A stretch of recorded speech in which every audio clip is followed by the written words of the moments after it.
Hello hello hello hello hello सुनै छ? हाँ हाँ बोलो ने। एगो खुशखबरी छै।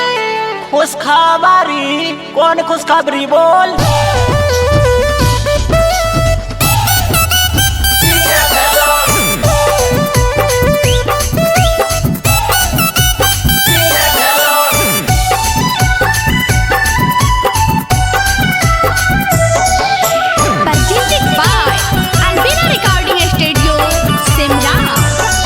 हेलो हेलो हेलो बोले ना मौगिया की गे भेलो। हेलो हेलो हेलो बोले ना मौगी की गे भेलो। हेलो हेलो हेलो बोले ना मौगिया की गे भेलो। हेलो हेलो हेलो बोले ना मौगी की गे भेलो।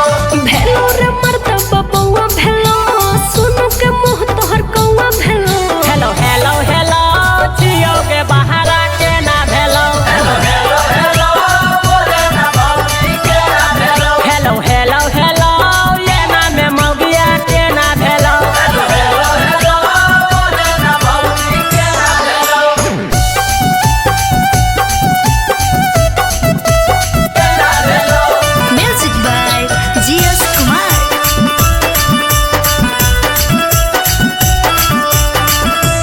एहो राज धोइलो तू गाड़ी अब